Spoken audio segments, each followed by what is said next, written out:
नमस्कार, आर्या न्यूज देख रहे हैं आप। मैं हूं आपके साथ विपुल पांडे। बरसाना में आज से होली खेली जाएगी। लठमार होली जिसे कहते हैं। आपको बता दें कि नंदगांव से आए पुरुषों पर लाठियां बरसाई जाएंगी और महिलाएं और कोरोना के बढ़ते प्रकोप के चलते स्वास्थ्य विभाग ने कुछ गाइडलाइंस भी जारी किए हैं। होली पर बाहरी श्रद्धालुओं पर नजर है। दूसरे राज्यों से जो भी व्यक्ति आ रहा है उसको कोविड निगेटिव रिपोर्ट लाना अनिवार्य किया गया है। बता दें कि नेगेटिव रिपोर्ट के बाद ही उनको गेस्ट हाउस और होटलों में रुकने की इजाजत मिलेगी। प्रशासन ने लठमार होली को लेकर गाइडलाइंस भी जारी की है, जिसमें thermal screening, Covid negative report लेकर आना है। विशेषकर राजस्थान, महाराष्ट्र, गुजरात, एमपी, जिन राज्यों में कोविड के केस ज्यादा आ रहे हैं वहां के लोगों को कोविड नेगेटिव रिपोर्ट होना जरूरी है। स्वास्थ्य विभाग की 4 टीमें लगातार वहां पर सैंपलिंग कर रही हैं। जिस तरीके से आपको बता दें कि कोरोना का प्रकोप बढ़ रहा है, तो आज बरसाना में लठमार होली खेली जाएगी। नंदगांव से आए पुरुषों पर महिलाएं लाठियां बरसाएंगी। सुप्रीम कोर्ट ने लोन मोरेटोरियम मामले में अपना फैसला सुना दिया है। कोर्ट ने सरकार के लोन मोरेटोरियम पॉलिसी पर दखल देने से साफ इनकार कर दिया है। साथ ही कोर्ट ने लोन मोरेटोरियम समय सीमा बढ़ाने से भी मना कर दिया है। इतना ही नहीं, उद्योगों को अलग से राहत का आदेश देने से भी मना कर दिया गया है। कोर्ट ने कहा है कि सरकार छोटे कर्जदारों का चक्रवृद्धि ब्याज पहले ही माफ कर चुकी है। इससे ज्यादा राहत देने के लिए कोर्ट आदेश नहीं दे सकता। हम सरकार के आर्थिक सलाहकार नहीं हैं। महामारी की वजह से सरकार को भी कम टैक्स मिला है, इसलिए ब्याज को पूरी तरह से माफ नहीं किया जा सकता।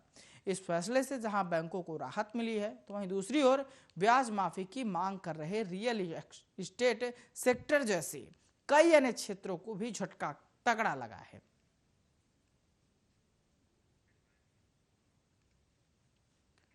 बढ़ते अगली खबर की ओर। प्रेम मध्य प्रदेश में आपको बता दिए कि खरगोन जिले से एक सनसनी खबर सामने आई है, जहां माता पिता ने अपने 17 साल की बेटी की हत्या कर दी। पुलिस के मुताबिक लड़की के पिता की ओर से 17 मार्च को उसके लापता होने की रिपोर्ट दर्ज कराई गई थी।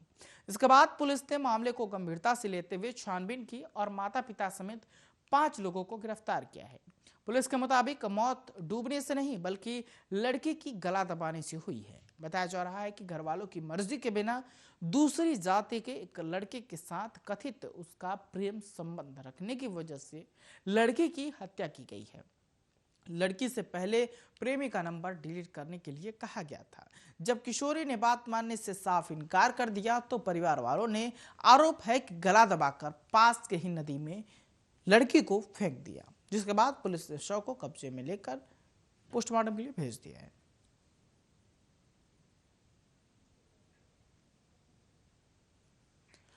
असम विधानसभा चुनाव के लिए भारतीय जनता पार्टी ने अपना मैनिफेस्टो जारी कर दिया है। बीजेपी के अध्यक्ष जेपी नड्डा ने संकल्प पत्र जारी किया है, साथ ही 10 बड़े वादों का भी ऐलान किया है।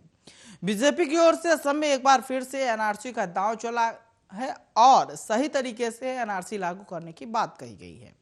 बीजेपी ने असम के लिए 10 बड़े संकल्पों की बात की है। मिशन ब्रह्मपुत्र, बाढ़ की समस्या को रोकने का प्रयास किया जाएगा ताकि असम की जनता को भी इससे मुश्किल ना हो। 30 लाख परिवारों को अरुणोदय योजना के तहत हर महीने 3,000 रुपए की आर्थिक मदद दी जाएगी। इसके साथ ही सभी नाम घरों को 2.5 लाख रुपए की सहायता भी दी जाएगी। अवैध निर्माण को हटाया जाएगा। सरकारी स्कूलों में सभी बच्चों के लिए मुफ्त में शिक्षा। छात्राओं को 8वीं क्लास के बाद साइकिल देने के ऐलान किए गए हैं।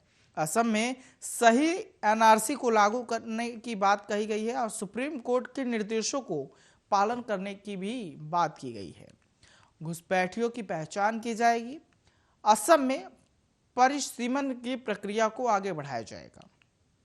तो ये आपको बता दें कि असम के लिए जो बीजेपी ने मैनिफेस्टो जारी किया है उसमें ये बातें लिखी गई हैं।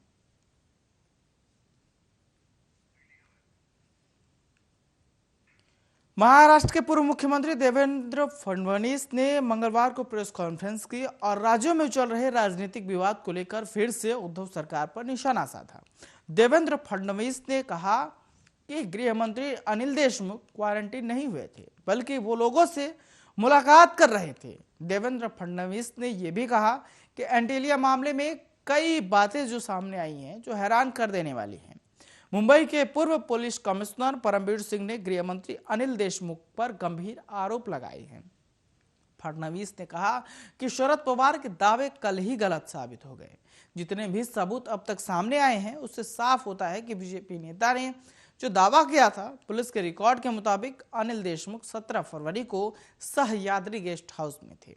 24 फरवरी को वो अपने घर से मंत्रालय पहुंचे।